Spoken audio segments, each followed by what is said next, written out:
Okay, hello. It's Paul Green from the business community with another one of our spotlight on interviews. Put my teeth in, which looks at people's business journey, really, how they came to where they are today. So today I'm joined by Neil Wattam. Good morning, Neil. Good morning, Paul. So before we dive in and probe you and prod you, do you want to do a quick introduction, let people know who you are and what you do? Yes, thanks, Paul. So my name's Neil Wattam from WKM Wealth Limited. We're an independent financial advisor and investment management business set up in 2020, so not too long ago, by four friends. We're here to help people with their personal wealth and hopefully help them have a comfortable future.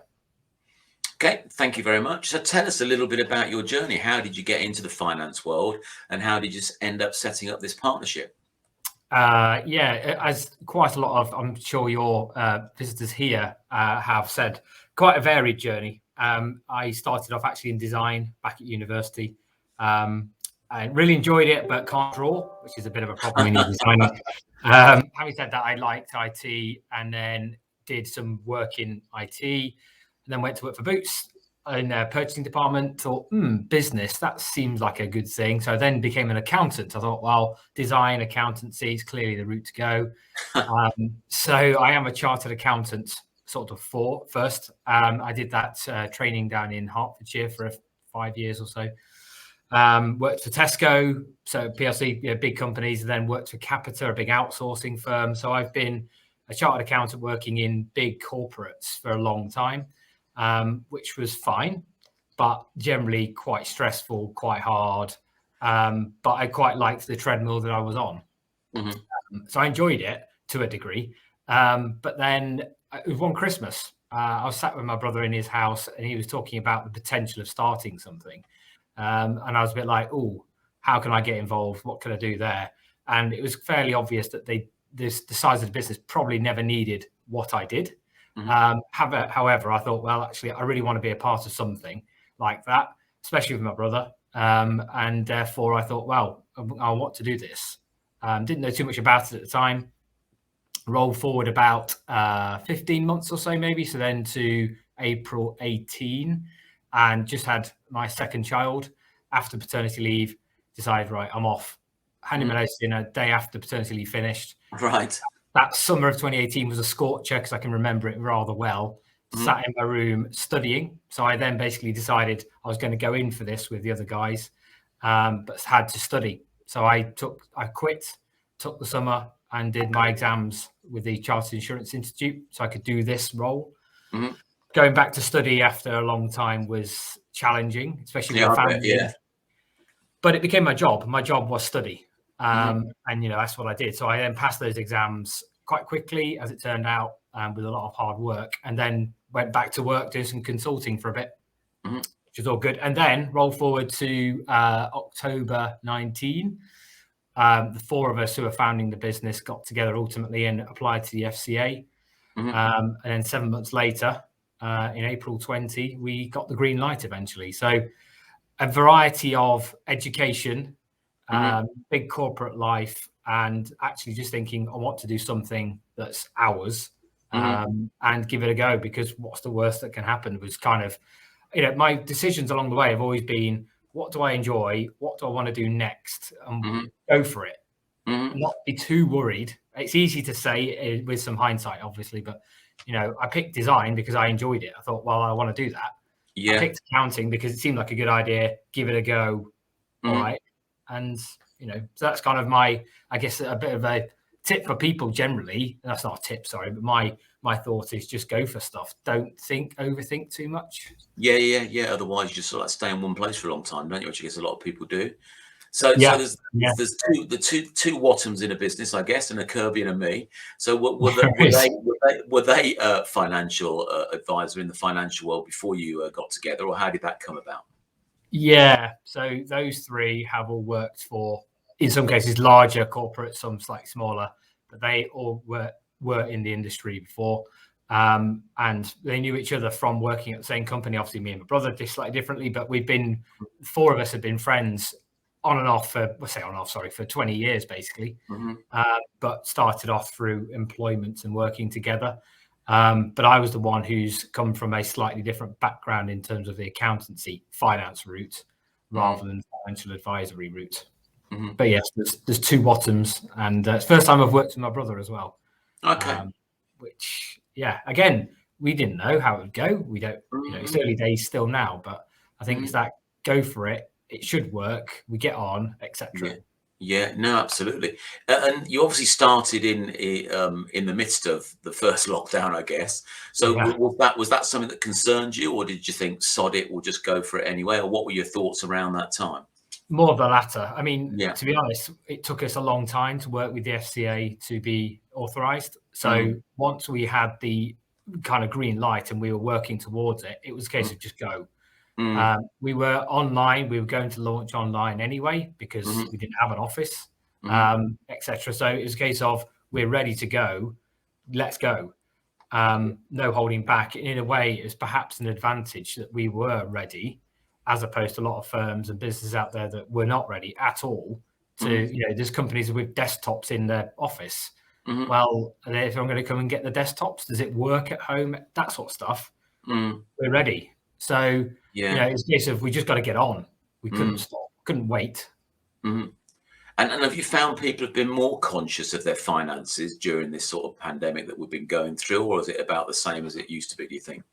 I think certainly last year, because a lot of people did have time, whether it was the pandemic that made them think about their finances or just, it's been on the list, I've now got some time to look at that list and actually do something, then I think it was a good trigger. I guess there's quite a lot of talk in the media, as there often is, but there was quite a focus on people's ability to afford stuff and live.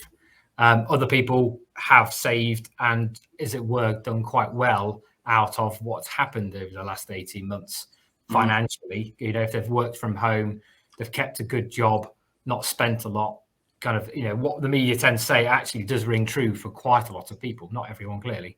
So, it's probably given a bit more of a boost to that side of people's lives than there was before. And across the four of you, do you specialize in anything, or do you pretty much all cover the sort of same range of services? Yeah, it's a good question. So Ben Wattam, he's our investment director, and that's what he's always done. He's looked after billions of pounds for people and clients. So that's the brains behind the investment side. And that's what makes us slightly different, because firms of our size, we are quite small, ultimately. They don't have a Ben. Most people outsource it to a Ben who works for a bigger company. So Ben is our investment guy. He's the ideas man, and then we as a committee talk it through and that sort of stuff. So that's his specialism. That's what he does. And then the three others of us, Adrian, Tim, and myself, are client facing. But as in many smaller businesses, we all have our other hats, clearly. I look after our finances and kind of that side. Tim's our compliance director, and Adrian looks after sales and marketing as well. But in terms of client focus, we're all focusing on clients ultimately. But Tim and Adrian have spent quite a lot of their careers as well looking after corporate pensions, often for smaller companies where there might be 2, 3, 4 people. They might have a property in it, for example. So there's a bit of elements of specialism that's come from their historical work. In terms of going forward, you actually work on quite similar kind of cases now, because we don't want to work for everyone or with everyone. It's people who really need our help, and we can help them. If we can't help them, then we can't. We're not going to try and bend everything to help someone. So who would be a sort of like ideal sort of client for you then? Who do you ideally look to work with?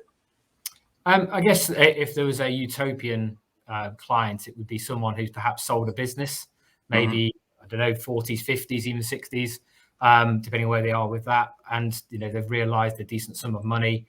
Maybe they've already got some decent pensions and wealth accrued, and they basically need some help. We had some very recent cases of people selling their businesses for tens of millions. Whether they've got it all yet or not doesn't matter, but they've got a serious amount of wealth. They just need some help. Some people come into money quite suddenly and have no idea what to do. Some people have built it over time. You might be someone who's worked in a corporate life all your life, and you've just put money into pensions, and you've got to, I don't know, in your 50s, and you've gone, probably should look at that now. And again, you might be sat on, I had someone the other day call me, and was like, do you think I'm doing all right? I'm like, yeah. This guy had 650k plus in his pensions. He had 9 pensions, I think it was. He didn't really know, despite being well-earning, clever chap, but he just had no idea about it all. So, it's people, we typically work with people who have accrued a decent amount of wealth and need some help to sort it for the future. We do work with people who are perhaps earlier in their careers. It's not typically younger, but often is. But that tends to be just a bit of a handhold type thing, maybe get them started, because the world of finance can be quite daunting. There's a lot of jargon, as there is in most industries, obviously, but we do work with some people like that, but typically it's couples or families who have, later on in their lives, perhaps. Okay, excellent. So I asked these people, you people, us, what your sort of like why is, sort of what drives you and sort of like gets you out of bed in the morning. So what would you say that is for you, Neil?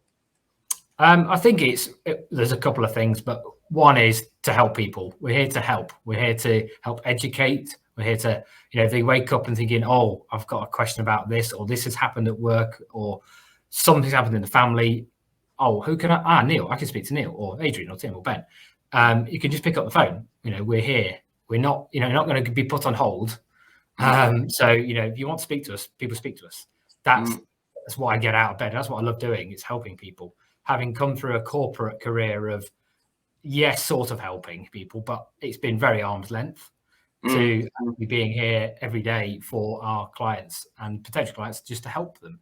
But obviously we want a good life as well. We set up this business to enjoy our work. Our little strapline of enjoy the journey works for clients and us and anyone who works with us. We don't want to come to work dreading it or dreading speaking to someone. So we have a rule number 1 violation. If someone you can pick a choice word, but if they violate some of our rules, we won't work with them. That whether they are a potential client or a supplier or anything, we want to work with nice people ultimately. So our why is work with nice people, do a good job, earn a living, keep it simple. So I must have got in by the skin of my teeth then, Neil, I'm guessing. Debatable. So you touched on it earlier, but you might want to elaborate on it. What would you say makes you different from your competitors? Yeah, I mean, there is clearly a lot of financial advisors out there, often a lot amongst the networking communities as well. But, the things that make us stand out are we are independent. We're completely independent, and we are authorized directly by the FCA. Doesn't mean we're any better. It just means it's us. We make the decisions. We make the investment decisions. So, and our money's in this thing. So what we tell clients and what we advise is what we do. So, it's not a standout thing that's different to everybody. But if you come to us and people work with us, it's because we're doing what we say we'll do. And we do the things for clients. It's not to try and feed them sales and marketing team in London HQ, or someone's making decisions on your investments who never met you. Yeah. It's us, and you're dealing with the people who make the decisions and want to see it grow for both clients and ourselves, because it's win-win. It's not win for other shareholders. It's not, you're not paying dividends out to some randoms. It's for us and for the future of our clients as well. So, I think that sort of independence and small mindset is a real differentiator. But also Ben, I did mention him earlier, in terms of his expertise. Most firms do not have a Ben like, he's not always going to get it right. He's not always going to pick everything right. But nonetheless, his experience is quite different. And a lot of people have come to work with us because of Ben. But markets go up and down. So, what we're trying to do is marry up the Ben's expertise with the planning side, which is where me and Tim and Adrian come in, because together that should hopefully generate the best returns and outcomes for clients over X years. So it's kind of our approach is what makes us a bit different. But ultimately, a lot of similar businesses say they'll do the best for clients. But I would suggest some are not wholly in it for the clients. Yeah. So I'm guessing if I'm hearing it correctly, you're sort of like creating bespoke portfolios for your clients, as opposed to just going to buy an off-the-shelf package, you know, that I guess often other financial advisors do. Would that be sort of pretty much a good summary? It is, yeah. And you know, there's a technicality called discretionary investment management, which basically means we have the authority, assuming clients agree, to make decisions on their behalf on the investments. We don't write to people and go, Paul, we think you should do this. And you might not get the letter. You might sit back and wait. You might go, what on earth is Neil talking about? And the opportunity may have passed, or, you know, you've missed out. We do that change. Or, you know, recently the markets have been quite volatile. We have the permissions to go in and make changes and do stuff to react quickly. Hopefully we've foreseen stuff, but no one's got a crystal ball. So it's our ability and our permissions, which not everyone could do, that hopefully makes those little improvements over time. And you're right, we can build completely bespoke stuff for clients and run it, and they'll never know what's going on in terms of in the background, because that's what they're paying us to do. As opposed to us writing to people and going, oh, we've made one change. All right, okay. You know, we're being proactive. Not a lot of people who outsource it, they might not know what's quite going on. No, I certainly get that. You know, I think a lot of people may have a financial advisor, and I guess they just trust in that person to do the right thing. But often, you know, I think most people's stuff is just stuck in one place. And even though the market goes up and down, most financial advisors will be all right in the end, you know, 10 years, 20 years down the line. But of course, you know, there's potential losses on the way if you're not sort of shifting the money or the investments about to make the most of whatever the market conditions are at the end of the day, I guess. Yeah, indeed. And like I said, having Ben, that's what he does. He's every day is looking, researching, reading, talking to people, as opposed to trying to, say, work with clients to work out what they're doing with the pension. And then, I need to go and listen to some fund manager talking, or, you know, that's what he does. And we just marry it all up together. Again, it's not to say he's always going to be better, but our theory is being proactive.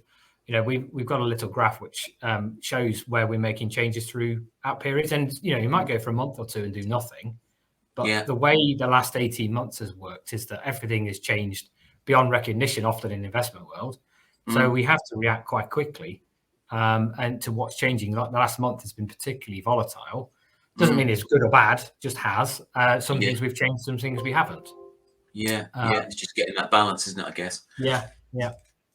So I guess it's worth pointing out, so independent means that basically you've got that flexibility to invest wherever you like, whereas I guess there's other financial advisors that are restricted to their own products. Is that the basic distinction, that they haven't got that flexibility, they have to sell their own portfolio?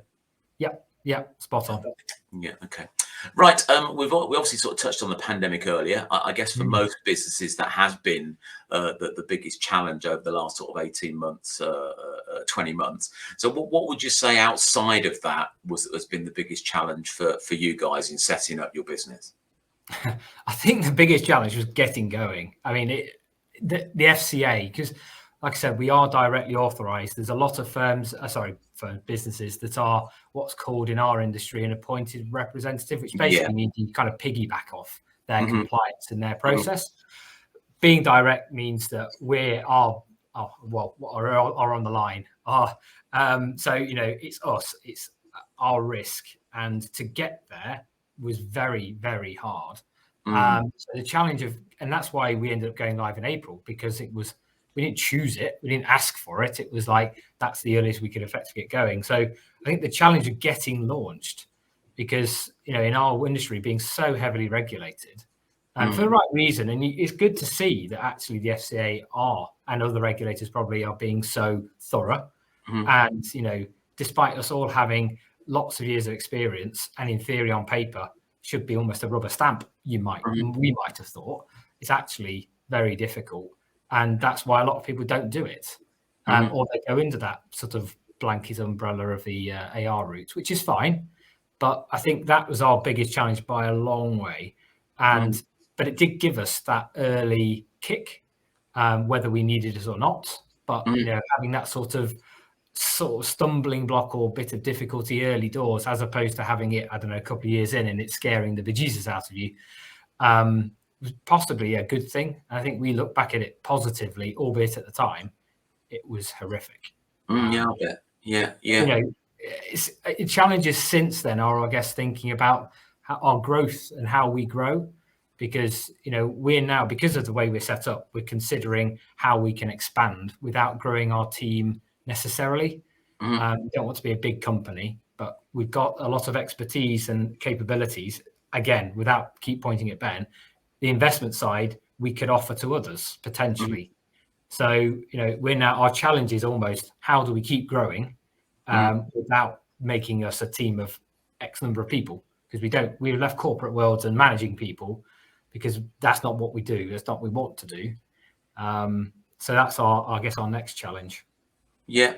Well done getting through that. I can imagine the trauma that you must have gone through, and I understand why a lot of financial advisors will just go for an umbrella organisation who have taken all that hit. As you say, they just operate underneath that. So, how often would the FCA sort of come in and just sort of like test you or check that everything's in order? Is that an annual thing, or is it just an ad hoc thing, or do you just not? Could they tip up tomorrow, sort of thing? And you just got to, how does it work? It is ad hoc. I think it's ultimately on a kind of a risk basis. But we use 2 compliance firms to help us. One being quite a big company, one being a local lady who that's what she does. So we kind of got a bit of a big brother mothership that knows a bit more in touch, more arguably with the FCA's, maybe got a bit more of a direct line. And we've got someone who's more on the ground who knows us and knows what we do, how we work. So together we're trying to make sure we're as compliant as we can be. So then when the regulator does, because it is a when, not an if. When they come, we've done as much as we can to make sure what we're doing is in line with what, because it's ever changing as well. It doesn't stand still. Again, in a good way, in a way, but it is a big burden on a small business. But we've got to be ready, and we've got to do the right thing for clients. But if that's our drive, is doing the right thing for clients, which hopefully is in line with the FCA ultimately want.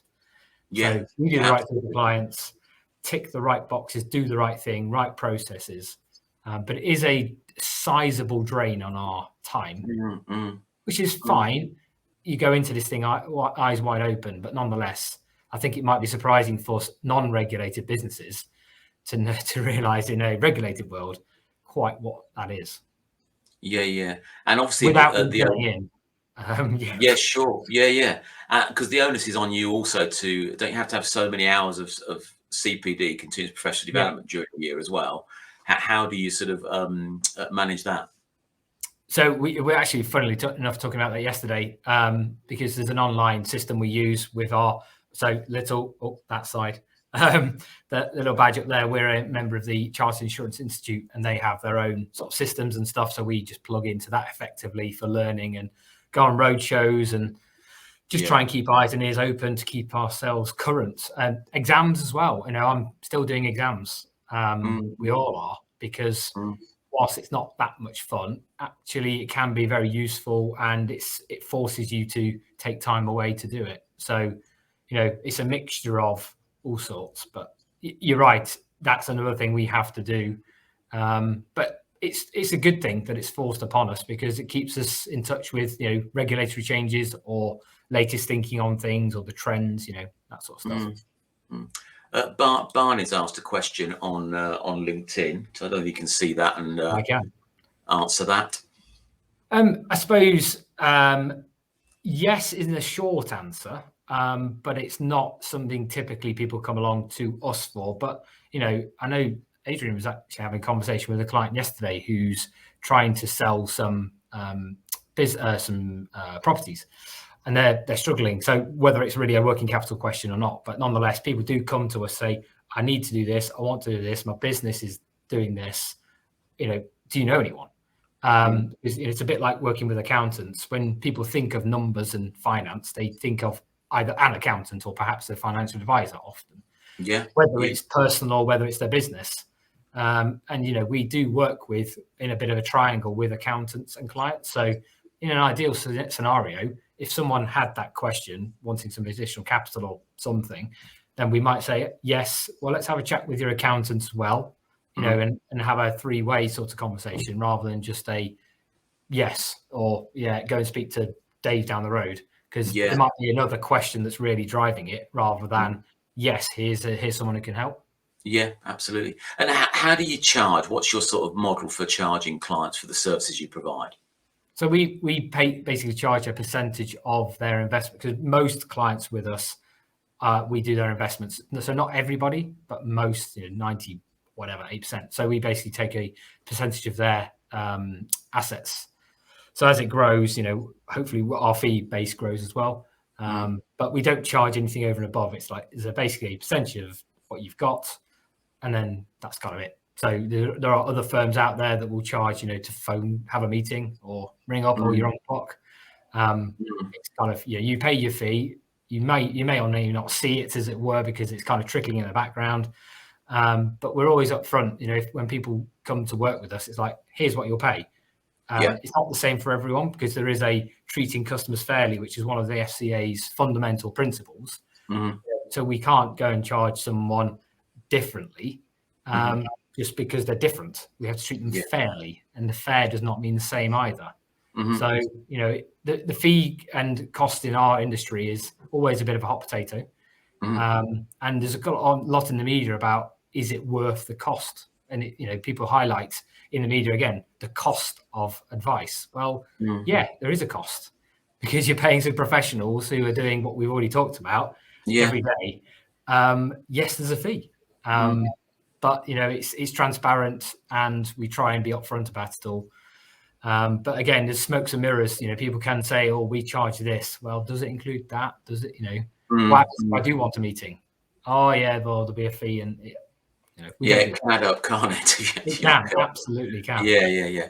I mean, not trying to be the cheapest either, though. It's about generating a fair income for us commercially, but something that represents value. Yeah. And if your clients are seeing, the value of their portfolio going up, I guess ideally outside of the market averages, then they're going to be happy, aren't they? They are, but we're really keen to emphasize that it's the joined up planning. So it's all very well. Markets will hopefully over time go up, but they'll do this along the way. So if you're still making the most of your pensions and your various allowances, then markets hopefully will go up. But if you're doing the right planning, then if the market stood still forevermore, then you're doing the right thing to make sure you're in the right spot. Because that's something you can control. You can control what you do. You can't control the markets. No, it's absolutely. So you've kindly agreed to share some of your vast knowledge with us today, Neil. So I'm going to hand over the floor to you, as it were, and just sort of get a few tips from you. So the floor is yours. Thanks, Paul. So I've just read a few notes, but what I wanted to, talk about was just, keeping it simple. I kind of alluded to earlier that personal finance is a complicated world, complicated topics. And I think some people overthink it, or you read the media and you think, oh, I should I be in crypto and or speculative investments, or will I lose my money? Is it risky? There's all sorts of stuff going on out there. But for most of our clients, you can keep it pretty simple. So I thought I'd just run over a few sort of other basics that we talk about with our clients, and we typically help them manage. So the kind of three buckets that I would tend to talk about with clients, and maybe not number one, but number one for a lot of people is pensions. So just to cover a few basics, it's really about saving tax now and saving money for your future. The state pension age is going, well, it's increased in recent years, and who knows what it'll do in future. But by the time most people get to state pension age, I think that's later than they would like to be retiring. So, they need some sort of private provision for whether that's the time between hanging up the boots at 55, 60 or 50 or whenever it is, and that state pension for them and maybe their spouse. So, you need a personal pension. You're saving tax now. Some people will be on thresholds of earnings just above 50k for child benefit starts to get taken away, and above 100k, you start to lose your personal allowance, which is the element of tax-free income. So there's a couple of thresholds that people are worth being aware of, and a great top tip there of making pension contributions effectively reduces your income for those measures. So if you're earning 105,000, bringing your income to below 100,000 by using pension contributions just minimises your tax. At that rate, by the way, of the earnings, you're effectively paying a 60% tax on some of your earnings, which is not something anyone wants to do. So, use pension contributions to your advantage. The personal allowance and income tax thresholds have been frozen by the Chancellor for 5 years. So it's, if you get a pay rise, you're effectively paying more tax for the next 5 years. So just think about your pension contributions. For some people who are perhaps higher earners, you can make quite a lot of pension contributions as a value, potentially going back 3 tax years. So people tend to think of pensions as something that's, they don't need to worry about for a long time. My suggestion is you pay attention to them now, look at what's going on, use them to your advantage from a tax perspective. It's not all about tax, but if you can save some tax and help your future self, then what's not to like about that? There are also inheritance tax, which some people care about, some people don't. Pensions are effectively outside of that for inheritance tax. So they're a very good sort of planning tool as well for giving legacy amounts to whoever you want. ISAs are the second one, so individual savings accounts. They are a use it or lose it. So if you don't make any contributions in a given tax year, you can't go back, whereas pensions you potentially can. So I guess my point is, even if interest rates at the moment are pitiful and will probably be low for some time, don't think that you shouldn't be putting money into ISAs. Cash ISAs are probably where, I don't know what percentage of the UK's savings are in, but cash ISAs are generally quite popular despite the interest rates. Stocks and shares ISAs are also good for the future, and depending on what you want your money for, of course. There's a lifetime ISA, so if you're under 40, get applying, get a lifetime ISA. There's a few rules and stuff which I can talk about whenever with people, but you have to open them before you're 40. But the point is with ISAs, get some money in, even if it's in cash, but at least it's within that tax wrapper, such that as and when rates pick up or you invest it and you get some growth, it's completely tax-free. You could use your ISAs, when you're older, to generate a tax-free income. It's a really good planning method to supplement your income when you're older, or any time for that matter, but particularly when you're older and you want some extra income or some money to go and pay for that cruise. Then you can just take it out. There's no issue, no tax, and hopefully over the years you'll see some growth. And then the sort of final little third, I suppose, bucket, and it's I alluded to earlier about people coming into money, whether that's, say, a business sale or inheritance or some shares perhaps they've sold. A general investment account utilizes some additional allowances you have, so there's capital gains tax allowance and dividend allowances. So a general investment account allows you to invest in the stock market and hopefully make some money over time using some tax allowances. So I guess my general point is you have sort of 3 buckets there. They're simple. Everyone can do them. Everyone can open them. Everyone can use them. Even children, they can all have all these accounts as well. You have allowances, tax allowances. Use them. Don't just get into the next year and think I'll do it then. Have a look, pay attention, and get some money into them if you can. Don't need to go too crazy with speculative investments or cryptos, or we get all the time, or even property. Why? Just think of, can I sell that brick or a brick of a property investment in a few years? No, you can't, or not very easily, rather. So use these simple vehicles now and make the most of them, and then hopefully in 5, 10, 20, 30, 40 years you'll look back and be very grateful to your younger self. So I think that's my little spot. Perfect. Thank you very much. I'm trying to encourage my niece and nephews to look at these sorts of things now. Get life cover out now, get the health insurance out now, look at investments now. Because certainly at their age, they're 20-somethings. That some of those products will be cheaper than they will be if they leave it longer in their life and medical issues start to come up. So yes, I'm trying to encourage them to be a bit more proactive in that area. So one final thing, then your ordeal will be over, Neil. If you were to give one top tip for business, as one small business owner to another, what would that top tip be? I guess the top tip from from my sense, from a financial perspective, is talk to your accountant or financial advisor about how you're extracting money and what you're doing. So your overall remuneration from a business, pension contributions, all the stuff I've just been talking about as well. But just think ahead. Is your spouse involved or not? What's the shareholder structure? So I guess it's, don't just think, oh, it's my business, therefore it's all my money. You try and think of it a bit broader and just have a strategy for that. You know, to your point, we are a small business. We have a strategy as the four of us of how we are going to earn from the business ultimately. But we're not doing it blindly. We're not just thinking, oh, we'll just take that or just do that. There's a strategy. We talk about it regularly and we talk about it with our accountants. So my top tip is, don't just think what your mates told you or what you've always done is the best way. Talk to people, talk to peers, I mean, I would be happy to share what we're doing with anyone for that matter, because it's not secret. It's just a way of doing it. And it's not necessarily the best for everyone, but I guess it's just thinking ahead and don't just think, oh, I'm the owner, therefore all the dividends or all the stuff is mine. Because there'll be a lot of people potentially watching this that are effectively one man, one lady bands, one person bands, and they've never thought about it.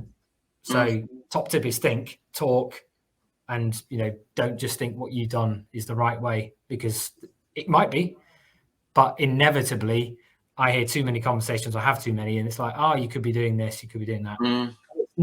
It's not going to change the world probably, but, you know, don't just aimlessly wander along. And I'm not saying people do, but there'll be a lot that do. Some do. Yeah.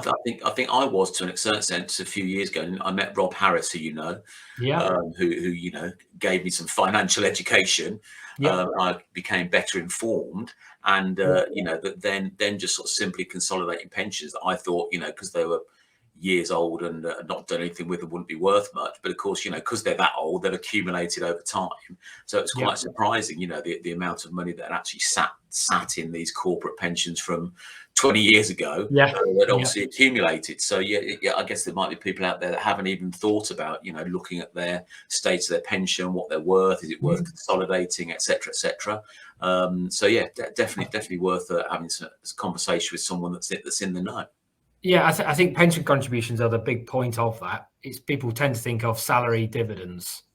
Well, pension, you know, it's so tax efficient, as I always bang on about, and particularly from a company perspective, because your company can make it on your behalf up to 40 grand a year, irrespective of what you're earning. Hopefully the business is. But, you know, there's lots of things they could be doing that might not be so obvious. Yeah.